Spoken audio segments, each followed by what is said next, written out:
Hey, what's going on everybody, it's Posthooking here, and I'm back for another video. I appreciate everyone liking and subscribing on the videos. We just hit 24,000 subscribers, and we don't look like we're slowing down. Looks like the channel just keeps growing, and it makes me want to make more videos for you. I also want to let you guys know that if you have any questions, feel free to put them in the comments, as this is what I'll be doing for you guys, answering every single comment, just to show my support back to you. So now, let's get into the video. So today I'm going to be reading my messages as a post scorer at NBA2K24 and showing you guys what an average day looks like for me in terms of messages, like the questions I get asked as a post scorer, and then also the backlash and the hate I get. So let's get started. So the first message is from Cass WTF 2300, and he says, what's your locks build? So my locks build is a 6'9" with 99 offensive rebound. Now, the reason I went with this is because I really want the game to rely on me. Now, if you feel like you play better with an outside, go play with an outside. But at the start of this game, no one could shoot, and my locks had that issue also. I don't have a specific build for you guys to give, as I play with 3 locks, and they all sort of have similar builds, but just max defense, no shooting, little bit of driving dunk, little bit of driving layup, and then max out your physicals, and the most important, get those rebound attributes. So now the next question is from XQU1Z1T, and he says, what takeover should we use? Now, the takeover you should use is definitely finishing this year, as when you buy boost, that also helps your hooks. Shooting take affects your post fades and your post hops, but your hooks are under finishing. So what I usually go with is finishing, as I don't really have a mid-range. But if you're feeling like you have a mid-range and you're hot, you feel free to pop the sharp take. EB6736 says, does driving layup affect standing layups coming out of a drop step move? So with this, it's actually the close shot that affects this, and driving layup does not play a part, because you're mainly standing. When you're doing a drop step, you're standing, so it's going to affect your close shot almost 95% of the time, but sometimes your driving layup can come into part if you're doing a drop step from further away. The next one is from Tay from 41, and he says, Ty Cino owns you.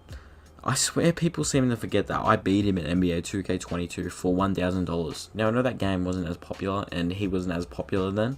He did stream it, and if you really want to do your searching on my channel, it's there.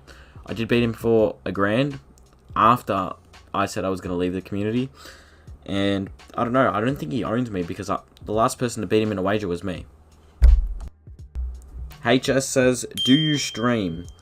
I feel like I'll be starting to stream pretty soon, but the thing is, I genuinely just watch Netflix and play 2K and then upload a video now and again. It's not like a really focus mode, grind, stream. I just sit there, play 2K and watch Netflix. It's very easy for me, in general. Remax says, how do you get your badges so quick? To be honest, I've played over 600 games, which is crazy. But that's how I pretty much got my badges maxed. You just got to sort of play the game and just what the defense gives you take. If you have a free drop step, drop step. If you have a wide open hook, hook. And eventually all those badges will add up. Like fast twitch, that means you got to take layups inside. So when you do the drop step, like pretty much everything goes up. So probably drop steps are the way if you want all your inside finishing badges. But if you want your hooks, you just got to do hooks. Jermaine says drop the jump shot. I use the default jump shot and never really take any. So I'm probably not the right person to ask for a jump shot. And you should probably head to someone else's channel for those tips. Ty2 Federal says, homies look forward to playing 2K just to post look. Now look, I actually enjoy winning, and that's my thing. I look forward to playing big games against streamers, which is where I get my enjoyment from out of 2K. And going on big streaks. I love going on streaks and just versing comp. I feel like I can win the best with this build, as like I'm still okay on guard, but this is the build where I'm like, look, this is what I'm good at, and I'll keep doing it. Post scorer take skill says, I remembered you weren't going to come back, but that's a lie. Look, to be honest, I miss playing 2K and games in general. I pretty much took the year off and just focused on sport and stuff. And I've come back pretty much ready and haven't really missed a beat. Gaining subscribers, doing all that. I don't know how long this is going to last. Just me being active in general. But because life gets past you, 18 now. I'm not sure, but I am here now. I'll keep uploading for you guys. Every single time you click on the video, it motivates me even more. Now, this question's pretty much highly asked, so really listen up here. Kilo Key says, what release setting am I using? Now, I use push, and I don't think it's great for jump shots, as I do when I was using it. I did miss a lot of fades, to be honest. But I find it perfect for the post hooks, and I haven't felt a need to change it. Now, if you're really struggling on push, try changing it, try tweaking it, but what I use is push. Now we have some hate comments that I get. Now, these tend to occur when I'm playing the game, not so much in my YouTube comments, so they will be off the PlayStation. Truly Sagma says, why do you look like a cancer patient? The way the bald head came into effect was my player's face creation deleted in 2K21, and I ended up just pulling up on Ticino, and then everyone started going bald as a post scorer, and I was like, shit, this is my thing, let's keep this going. Here we have XZOIS21 underscore, range of messages that pretty much I get every day. It's funny to me. I don't really care. I could see why some people take it personal, but I don't really care, to be honest. It's just some little kid keyboard warrior.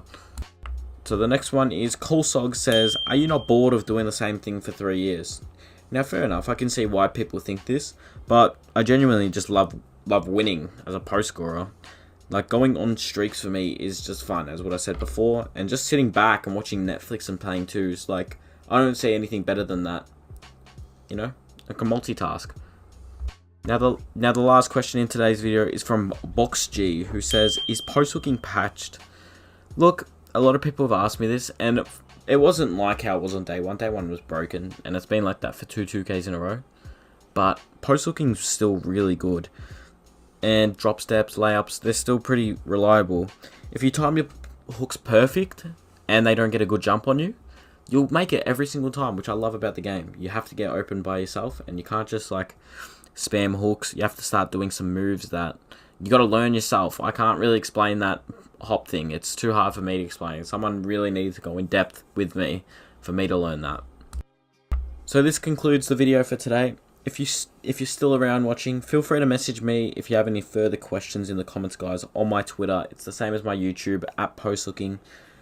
Again, thanks guys for watching. Peace.